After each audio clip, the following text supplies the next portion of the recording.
How do you keep and retain your clients? Now, most MSPs think right after the first sale, it's done. And I beg to differ, especially after working with hundreds of you guys, whether that's on a call or otherwise, and me being personally involved in MSPs. I can promise you that is not the case. And client retention is the secret sauce that makes MSPs so insanely profitable and successful, and basically allows them to print money. My name is Harrison Barron from growth-generators.com. We help MSPs grow, whether that's sales training, marketing, or even business operations. Now, before I get into today's video, I do have to mention, as always, one quick thing. Down in the video description, or if you're listening to the podcast, MSP Heroes, which I would appreciate if you are listening to the podcast, give it a review, preferably 5 stars, but hey, whatever you think is fair.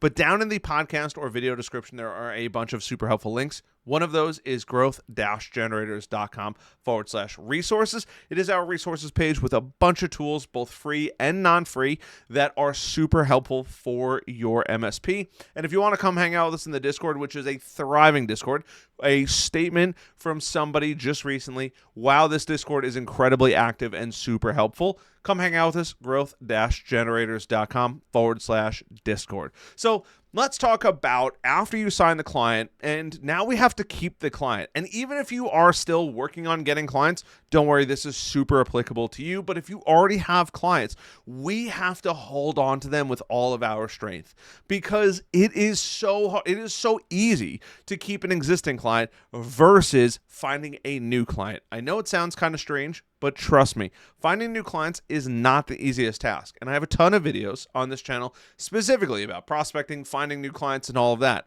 But once we get them into our circle, we have to hold on to them for as long as we possibly can. Because if we don't, they have the opportunity to leave, go find somebody else, and we take a massive loss to the revenue stream. So the first and foremost, most important thing is we have to understand our clients, and more so our clients' needs. Over time, no matter what, every industry changes. I don't care what anybody says. Back when I was born, we just had traditional cars, and now we have hybrids. We have electric cars. Everything is changing. The cell phone wasn't even a thing not that long ago. Heck, the blue LED was only invented in 1992. Crazy, right? So things change, and just like that, our clients' environments change, their needs change, and we have to make sure that we are consistently staying up to date on what our clients' needs are so we can better serve them. Yes, we are a managed service provider, but in most cases, we are a managed solutions provider. We have to bring the solutions to the clients because they might not know. They might not know about their environment. They might not know if what they have works or doesn't work with whatever they want to buy. And the easiest way to do this is being, you guessed it, proactive. We're proactive in everything we do. Patching, backups, maintenance, the whole nine. But we have to proactively communicate. Some of you might not know what this is, but if you don't, this is called a cell phone. You can actually pick it up and make phone calls to people. Hopefully, you make phone calls to your clients and talk to them. I know that that's a bit of a joke, but in all honesty, I cannot tell you when I go into an MSP and do an analysis of what's going on and where their biggest struggles are, to when I see MSPs that are like, hey, we've gotten this big, but we're losing a lot of clients. When they ask me for help, this is almost always, when was the last time you talked to your clients? Let me guess, the QBR? Cool, bro. It sounds negative, but it's true. The amount of clients that won't pick up the phone, or better yet, MSPs that won't pick up the phone to call their amount of MSPs that won't pick up the phone to call their MSPs. The amount of MSPs that won't pick up their phone and call their clients.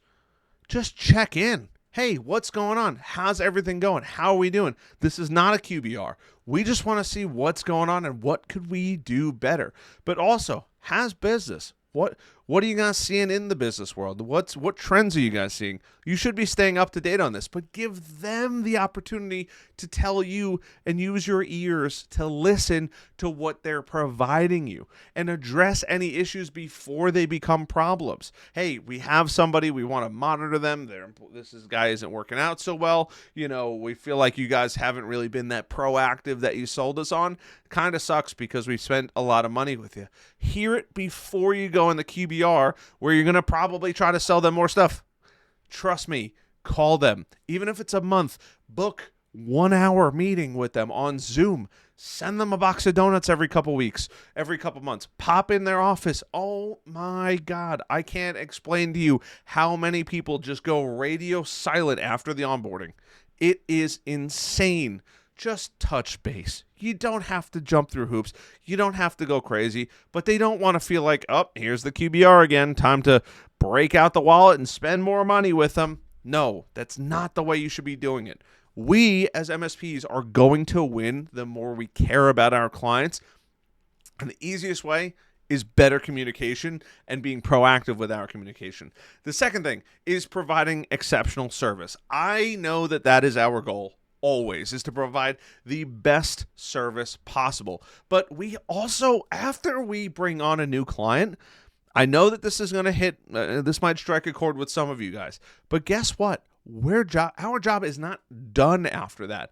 We still have to deliver consistent value. We, in my business, right, Growth Generators, we have a program called MSP Heroes. We have fantastic raving reviews that are all being dropped on the new website, so you haven't seen them posted lately. But we've been actively asking for reviews, and people love it. But we provide and deliver additional consistent value. Guess how we do that?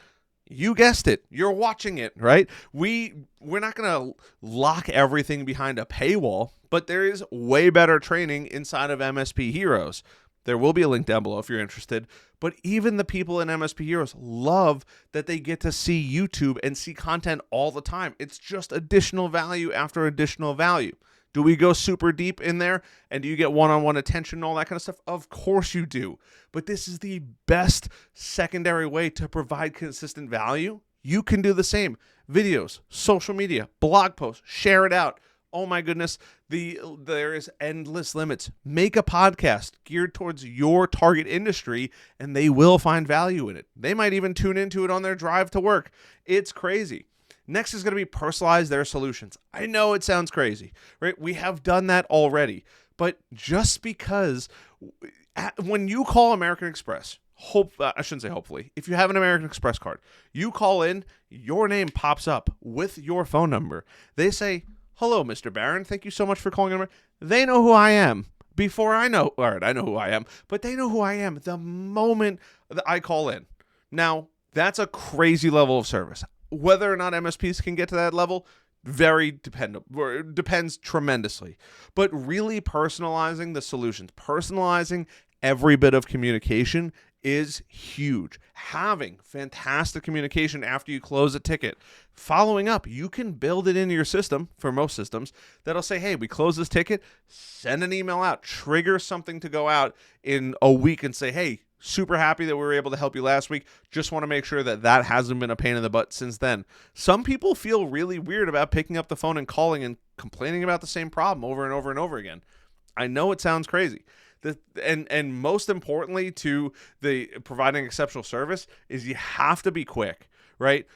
When you guys fill out contact forms on our website, growth-generators.com, I almost always call you within probably less than 5 minutes, assuming I'm not already on a call. There are times where I'm finishing up a call and then I call. But there's a thing in the sales world called speed to lead. The faster you can address that client, the better and more satisfied they're going to be. It's part of my sales strategies, right? I run a business too. Crazy, I know. But being quick is, you might not be able to address the problem, but there is a reason the bigger MSPs are like, we answer the phone in 45 seconds or less. Why wouldn't they? They want to address the customer's needs. Now, if the customer has to sit on the phone for another minute or two before they talk to a technician, totally different story. But at least they feel like they're getting an immediate answer to address their problems. Huge value to them, right? Instead of saying, I've actually cold called. True story. I cold call for my own business, and I practice, and I'm in the process of building out a training video for you guys for free on YouTube. But I cold call for my own business. I have to take a moment because it gets me so very angry. I cannot express to you how many of you guys following or not following don't answer your phone. And I'm not talking like a cell phone. I'm talking your business phone for service or press 2 for sales. Click 2. We're not here right now. What? You're not going to answer your sales line? I die a little bit inside. I know this is extremely dramatic, but it truly kills me because if I was a customer interested in spending money, guess what I did? Click, hang up, other IT company in the area, click, call, and they answer. And guess what? You just lost out on an opportunity.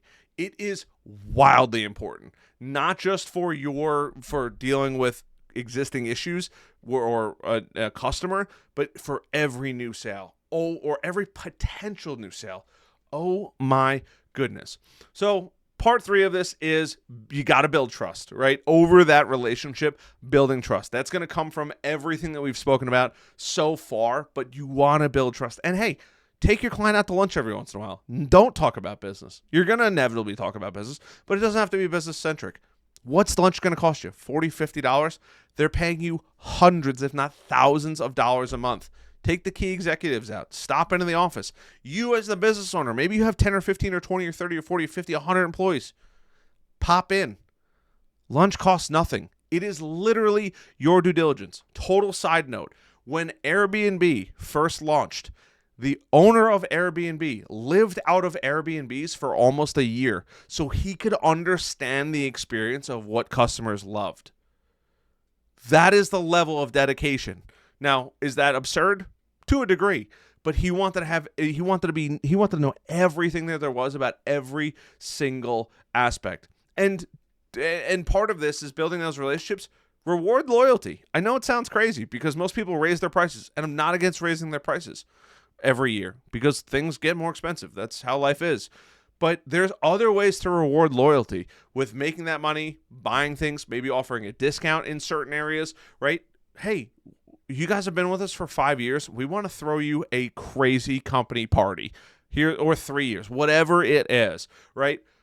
Is it going to cost you some money? Of course it is. Get involved. Hey, have a meet the team. Bring as many people as you can to their company. Have them all shake hands. It would be amazing for your team and their team to commingle. It's insane what can happen. And part 4 of this is adapting to the future needs because the needs are always changing. Every industry, I don't care what industry it is, like I said, they are always changing.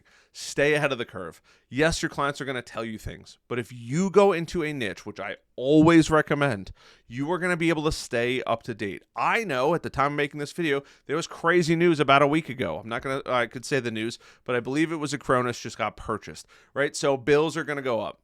Believe it was Acronis. A couple months back, Veeam, right? Crazy things happen. Bills are going up dramatically. Don't quote me on that. It's been a long weekend. But that's what's happening, right? Staying up to date. Would I have to go back to the news and double check? Of course I would. But things are happening. Stay up to date on it. Things are going to happen. What I'm going to talk about is going to change based on current market trends. I want to bring you guys the best bang for the buck in just about everything. It is important. And the last part of this is not only adapting to future needs, please, for the love of God, I hope people are implementing this, but create some kind of feedback loop that people can take surveys and fill them out for your business and say, hey, this was really great. This really sucked. And this is why I like it versus what I don't like. This is where things could be improved. Let it be anonymous. Don't get full feedback from it. You'd be so shocked at the answers you get. Most of them will hopefully be positive, but every once in a while, you might realize that you have either a rotten egg on your team, or you might realize, hey, things are not getting done the way that I thought they're getting done. I need to dive into it further. Whatever it is, both A or B outcomes are fine, but you have to make sure that those things you're hearing it on a fairly regular basis, not just on your QBRs, touching base, but building in some kind of thing. Every week or so, it gets a little message followed up. Or, hey, every quarter, you send it out. One person in that company gets a $50, $100 Amazon gift card for whoever fills out a survey, good or bad. We just need information.